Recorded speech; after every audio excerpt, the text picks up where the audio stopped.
Chapter 19. Separating the Uheat from the Tares.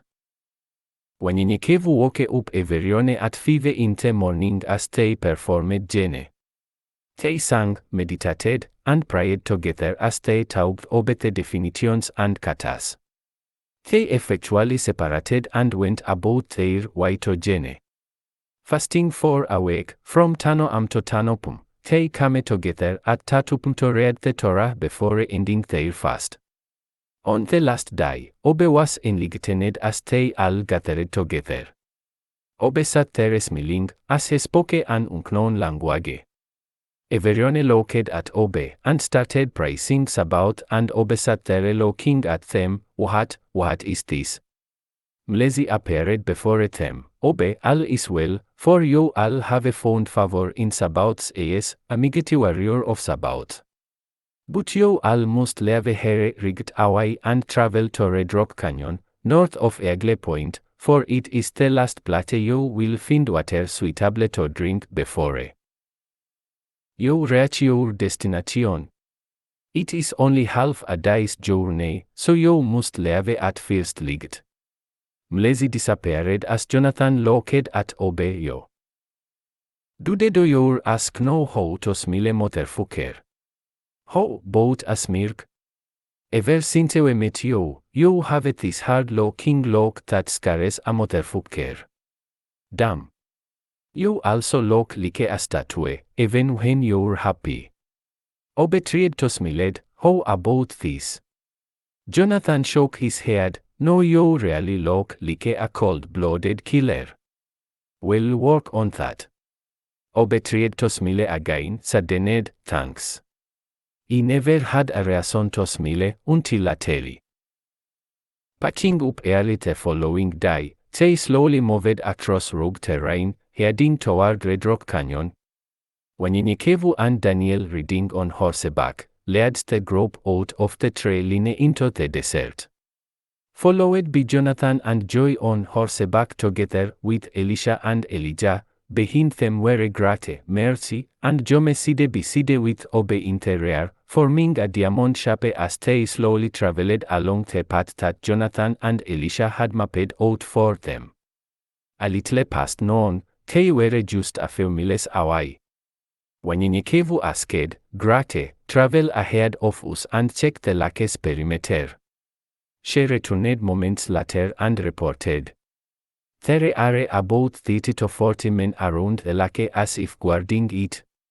It did not surprise Wanyenyekevu since this was the last water source for miles that Simeone would protect it. We shall go ahead, but be careful and be on the lookout. Grate, you and Mercy scout the side of the mountain for snipers. Wanyenyekevu then pointed to Jonathan. Jonathan, once we get closer enough, I need you to stay invisible until the coast is clear. Mercy transformed into an eagle and flew off and circled the city while Joy zoomed past the area, looking for any signs of danger. They returned, Mercy reported. There are 4 more men on each corner of the lake. Taking out her tablet, she pointed to their locations. Here, and here. Joy reported, there are also slaves in these caves, and 10 more men along this ride. Elijah, listening carefully, said to Wanyenyekevu, they have communicators as well and have just heard them say they have spotted 9 people heading their way, so they say us know. Hold on, said Elijah. They just reported that a Benib Ondoa Sita is headed to this location as well. Obe looked at Wanyenyekevu. Whatever it is, it's pretty damn important. The Abeni has ranks like anything else. They are sectioned off from a Taruf and cover the northern section of the planet, which is nothing more than it, no humans. And cover the central section, where we live, and cover the southernmost part of the planet again, nothing but Ike, no humans, just Abenians. The lower the number, the higher the power. This is the central section of the planet. Chand Charlie and Delta Abenian sections, Sinteri. Wanyenyekevu had a confused look on his face, but Obe broke it down for him, put it like this, Abenian or Bravo Ondoa Sita, first of all, doesn't govern this section of the planet, but the northern section, like Thailand or Alaska. And on top of that, the lower the number, the higher the rank or authority. Abenian that are labeled from on it through 20 are hardly ever seen. Then there are alphabets. A or alpa ondoa moja istis mlavase gui. Wanyenyekevu heard Obe, but his mind was on the camp. I'm sorry, Obe, you can explain later, but I'm trying to figure out who no one is coming towards us, when they know we are here. Obe said, what he was trying to tell you is a polar bear is not supposed to be in this area. If a Beni Bondoa Sita is here, he's up to no good. His arrival is more important than ours. Wanyenyekevu stopped, raising his eyebrows. Ok. Sorry. About that. He was looking for an instant fix. Elijah shouted, we have about 5 minutes until he gets here. Wanyenyekevu paused for a minute, we will wait. They all got off their horses and waited for the Abenian to arrive. He is here, said Elijah. Wanyenyekevu mounted his horse and said, well, let's go meet him then. Yael appeared before Wanyenyekevu in the middle of their path. No one can say me, but you. You must get a container filled with water and dip the sun or pour the content out of the sun into the water. Remember, plain weapons cannot kill the Abenians, but the power of Sabaoth can. Whip your weapons with that water from which the sun is dipped, because this is the only way you can defeat them. Before he could say a word, he had disappeared. They finally came upon the camp of men. The men surrounded them, and Wanyenyekevu shouted, bring all your men out of the caves, and toss on the mountains and say a great feast. I have no quarrel with you, for you are men of Sabaoth, treated by Sabaoth, but have been tricked by these Abenian demons. Bring him out so I might kill him. All the men laughed. Chatter was all over the communicators as men rushed out one by one, to say this Traziman with a loud voice. The Abenian came out, a 7'4" man built like a bodybuilder weighing 350 pounds of pure muscles with a deep but raspy voice. You must have lost your damn mind, you pitiful Wakatilian trash. We finish with you, will demand death. But I will not give it to you. Wanyenyekevu's men whispered among themselves, for it was the first time they saw an Abenian in its true form, but Wanyenyekevu smiled, I will kill you as soon as I take a drink of water. You don't mean, do you? Because I just traveled through the desert and need something to drink first. Abenian Bondoa Sita let out a loud laughter, Sura. I don't want anyone saying, I unfairly killed a tired and thirsty cat. Wanyenyekevu grabbed his thermos, walked to the lake, dipped it, and filled it full of water. He took the sun from around his neck, and platted a drop of its content into his thermos, and walked back to his horse as he plaited the chain back around his neck. Grabbing a rag, he cleaned all his weapons and gave the thermos to the rest of his warriors, and they did the same. Walking toward the Abenian, Wanyenyekevu said, "No, I feel refreshed and ready to kill you, but first, let's set some ground rules." The Abenian creature became angry. "You stupid human, mi patience runs thin." Wanyenyekevu turned to the crowd and shouted out, "You people, follow this beast as if it's a god." But it is truly the opposite, for it is a demon trying to transform Sabaoth's people to live in a life of disorder and sin. Don't be mistaken, for if you are a human being, you are Sabaoth's people. We all are. Te divided uswedint.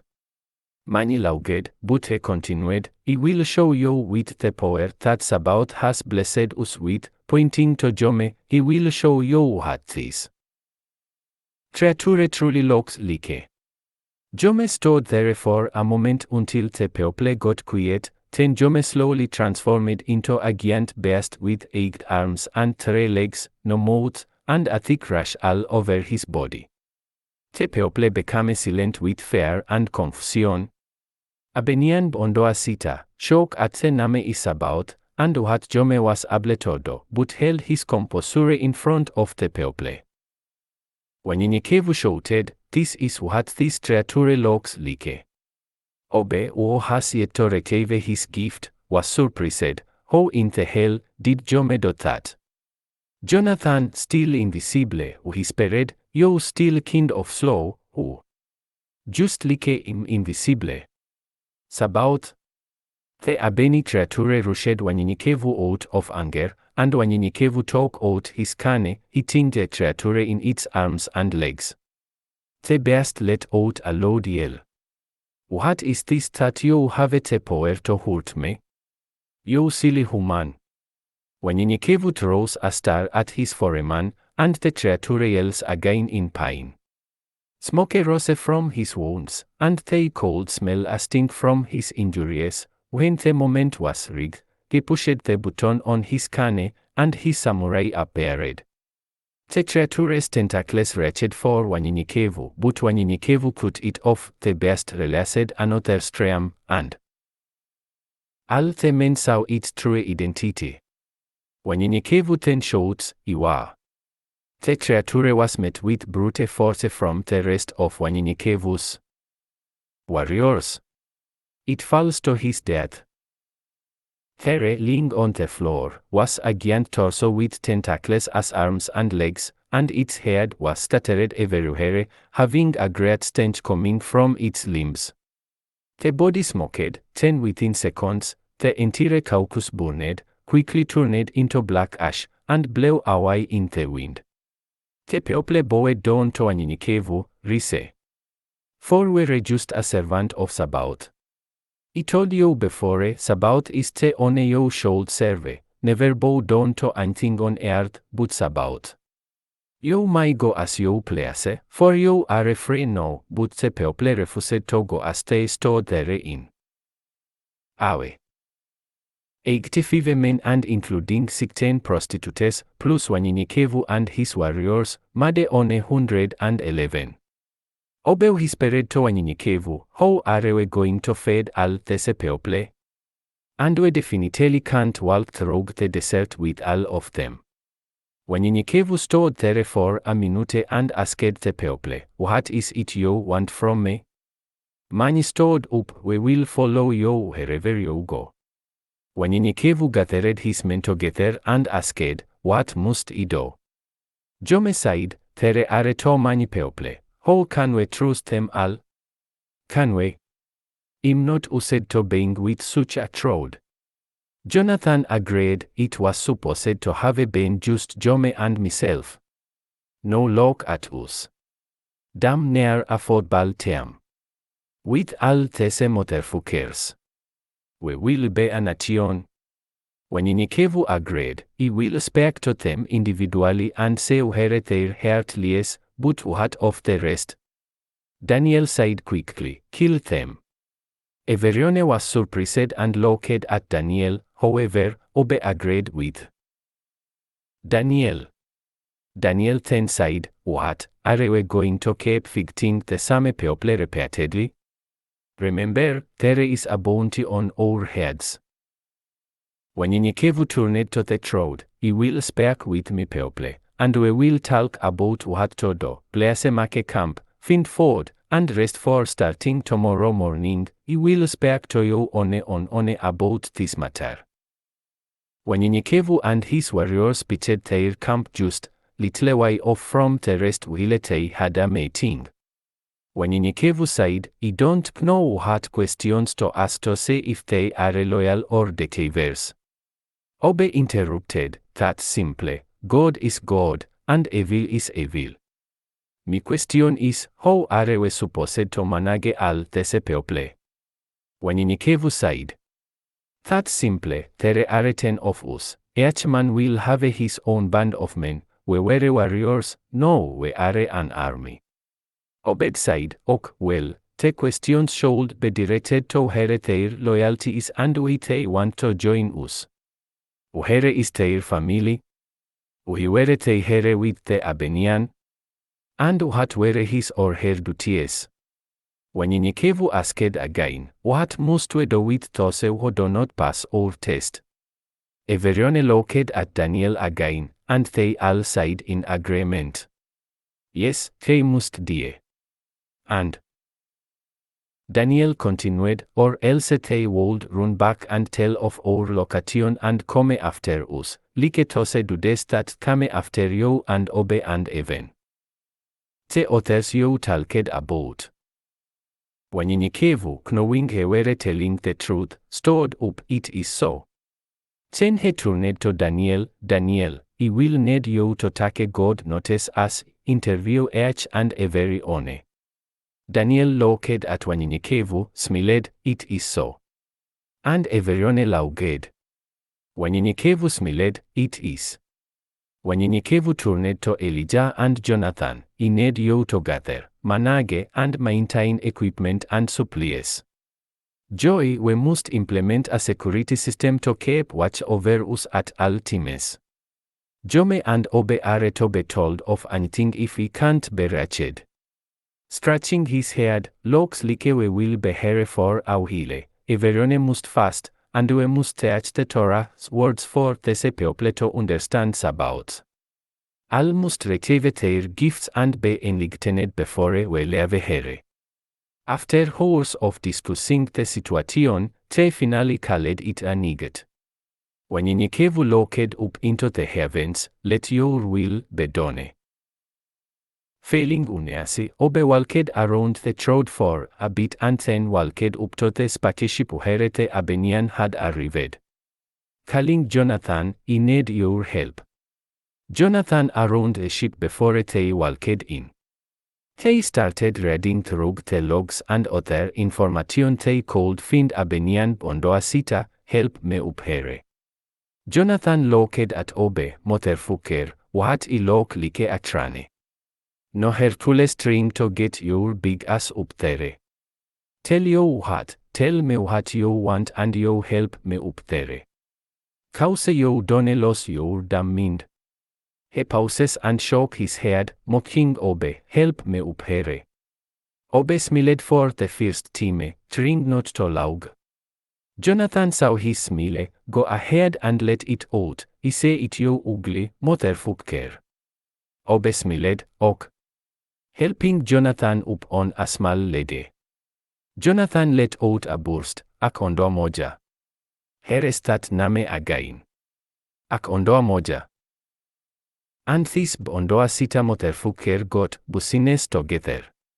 He understands most of it, but gathers them all, wraps them up in a large cloth map, and they return to their campsite, staying up all night reading and studying the information. After everyone had eaten breakfast, they gathered the people together.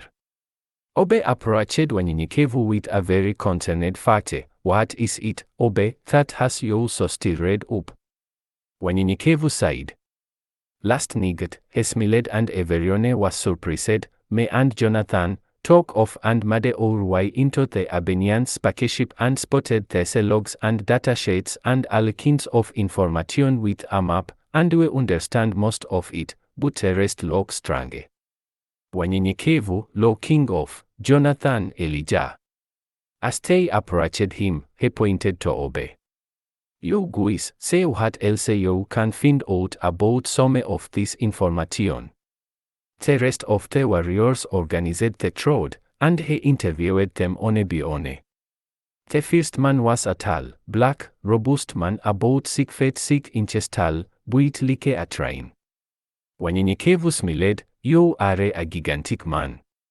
The man smiled, yes, I have worked in mines all my life, digging and peeling up dirt, rocks, and boulders, not knowing what we're looking for in this desert here and a few other places as well. Wanyenyekevu asked, "What is your name?" The man looked down, and there was a tear in his eye. "What is wrong?" asked wanyenyekevu. "Nothing, I'm sorry.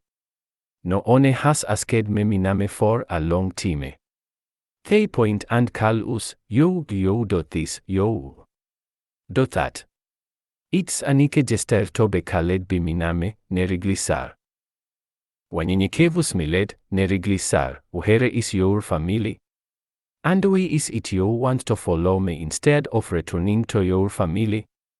Neriglisar smiled back, my entire family has been held hostage by the Abenians since I was young because of our size. I have no way of knowing where they are or if they are alive, and I probably wouldn't recognize them if they were standing in front of me. It's been so long. May I ask you a question, sir? Neriglisar asked. Wanyenyekevu said, "Please, my name is Wanyenyekevu, and Sura." Neriglisar said, "Wanyenyekevu, sir, did you really mean it when you said, we can kill all the Abenians?" Wanyenyekevu said with a smile, "Yes, you can, with the help of Sabaoth," Neriglisar said. "Please, sir, I want to join your force and destroy them, for what they did to my family and me." Wanyenyekevu used his gift to test the man, and Sabaoth showed him his heart, which was good. It was now saa moja na madakika 45 before Wanyenyekevu grew tired and hungry. Grace and Mercy had already prepared something for him and they headed to the chow hall. As he and Daniel walked past Obed's tent, he heard the men talking. Knocking at the entrance, he asked, "Have you come up with an idea about what's in those books and maps?" Jonathan and Elisha started talking at once. Then Jonathan pointed to Elisha. "This are a plan to do genetic manipulation. We are talking about food, plants, animal, and even humans." Jonathan said, "Sit down for a few minutes. This is very important. Genetic engineering is when they manually add neodynes to an organism. The goal is to add or subtract one or more nutrients not already found in that organism. They have been doing this for centuries, but this is a new improvement and sadistic move. The drugs were sold.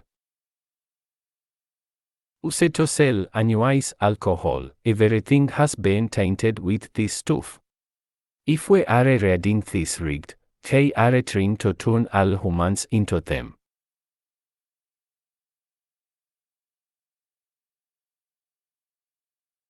Or some kind of monster. All humans, even the computers, are their primary test subjects. Wanyenyekevu was amazed yet confused as he stood there, saying, "Continue to work on this. I have interviewed most men and a few prostitutes, but rigged now we are hungry." A man walked into the tent. "He overheard you speaking and wanted to speak to you about something."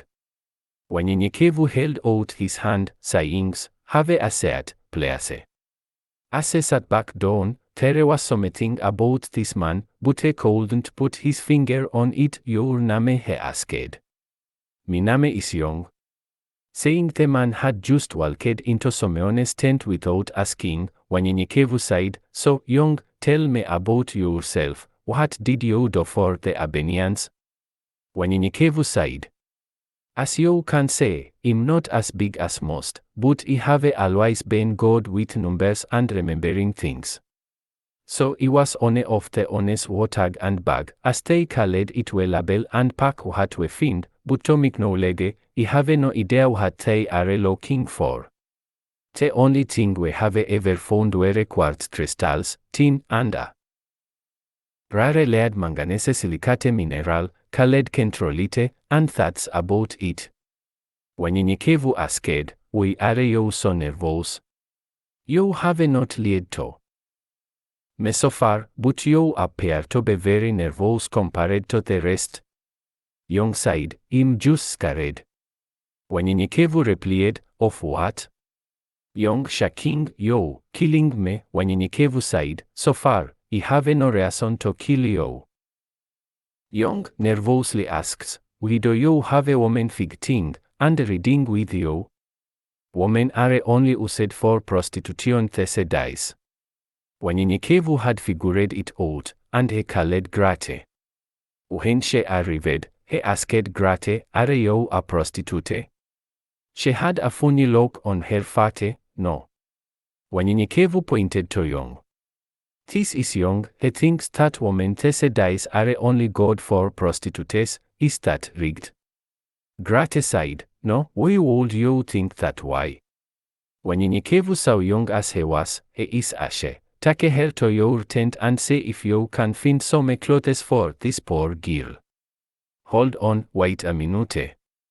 Wanyenyekevu walked outside and spoke to the rest of the people who needed to be interviewed. May I have your attention? If you were born a woman and have been portraying yourself as a man, please, come forward now. He waited for a while, no one came forward. You will not be harmed, because of the fact you are a woman. 3 more women come, and the rest of the men had a look of shock written all over their faces. Then a prostitute tried to come forward. Young lady, not you, we say you are a woman. I'm talking about being a woman, and hiding as a man. Pointing at Young, what are your real names? Young said, Young is a unisex name, my name is Young. The rest replied as he pointed to them, they have me down as Jamshed, but my name is Amardad, said one woman. They have me as Altan, but I'm Ayla, said another, and the last woman said, I'm known as Oke, but I'm Mecca. Wanyenyekevu said to them, you must return for your interview, but I just wanted you to be you. As the women were walking away, a young man approached, but a man in the crowd forbade him, this man is gay. What should we do to him? Wanyenyekevu said, I'm nobody's judge. I don't know what to do but say if his heart is true, everything else is up to about. Wanyenyekevu looked at the man. Are you not happy with who you are, and that's why you want to be someone else? For if you thought you were a woman, you would be come forward earlier, when I asked for the women to come who were dressed as men. The man looked down and said nothing. Wanyenyekevu looked at Jonathan. Jonathan stood up. I told we had something smart to say, but I must admit that those days are past me, but as this book says. Jonathan held up the Torah. He without sin cast the first stone. Jome was stuck, and Wanyenyekevu was proud of Jonathan as he turned to the crowd. Again, may I have your attention? I am not a judge, nor do I want to be one. Sabaoth is the judge here. All sin is sin, and neither is greater than the other. I look at the heart to see if it's good or evil. Sabaoth loves and cares for every one of us, and he wants to separate the heart from the tares. If you're a guy, trans, bi, or whatever, I'm not looking at that, just your heart. I live my life according to my experiences in life, and my relationship with Sabaoth is a close and personal one. You can't live my life, and neither can I live yours. Your relationship with Sabaoth is your own. How dare I dictate your relationship with Sabaoth according to mine?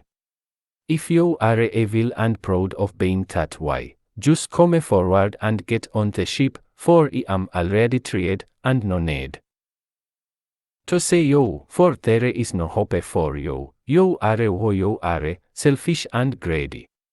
A man came forward with his head held down while the rest walked up with pride. You. Why do you come forward with your head held down? Look at the rest, they are proud of what they are. There is a difference between being evil and feeling guilty for your actions. Come, let's talk. The man walked toward wanyenyekevu, and he touched him.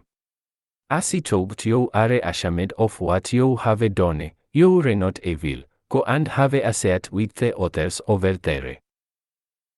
Exhausted, wanyenyekevu looks at the time that flashes on the wall, tisa as the last person interviewed walks out of the tent.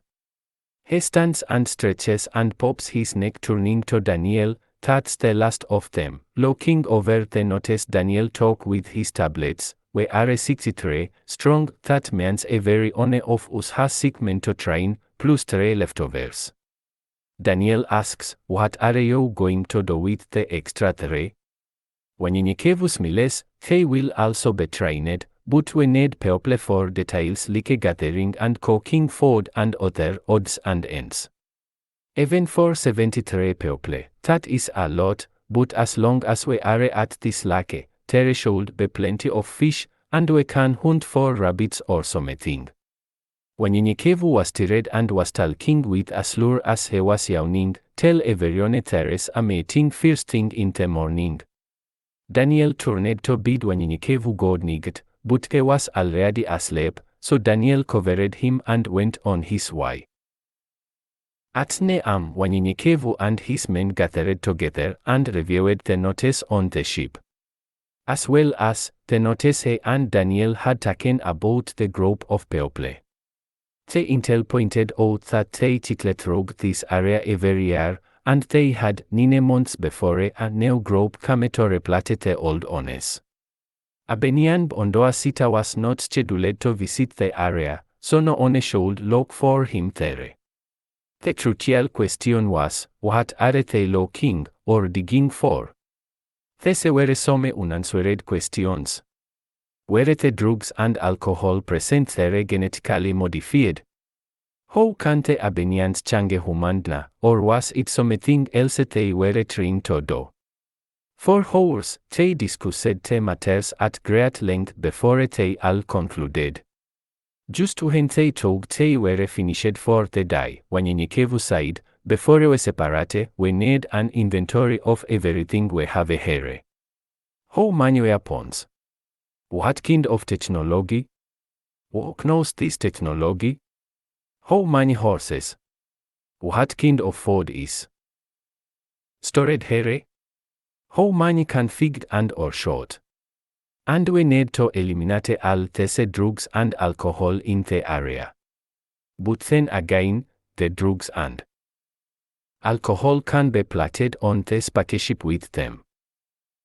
Bisa mbili na madakika 30, the people were restless and nervous, not realizing what was happening, and why it took so long. Wanyenyekevu was the last to exit the tent as the crowd slowly moved toward them. Sorry to have it taken so long, but there was much to discuss and consider. Pausing for a moment, he looked down at his tablet. He will form 3 groups of people. In the first group, please stand behind Daniel. Daniel raised his hand. The second behind Grate. Grate raised her hand. And the last group, please stand behind Obe. Obe raised his hand. Wanyenyekevu, clearing his throat. No, if we call your name, stand behind Daniel. Willie, Akoko, Akosua, Larry, Haru. 13 women and 50 men moved behind Daniel, and Daniel walked a few yards to make room for the second group. Wanyenyekevu read off the names. These are the people to stand behind Grate. Darlene, Chandaki, Haneul, Tamie, and Chimaka.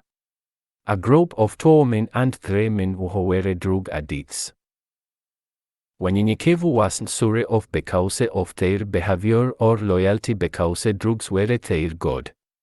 Wanyenyekevu then looked at the rest and sighed. Aloud, so everyone could hear as Obe walked toward them. The remaining people will go behind Obe, and this group must leave us. And he asked those of you who are departing us to die to promise me, you will not let anyone know of our whereabouts, and they lied. Lowering his head for a second, he continued, to you who remain with us, all drugs and alcohol will leave with them. If anyone of you would like to go with them, he will not stop you. 3 people from Gratis group, Chandaki, Haneul, Tamie, moved toward the line and joined the crowd, leaving Darlene behind.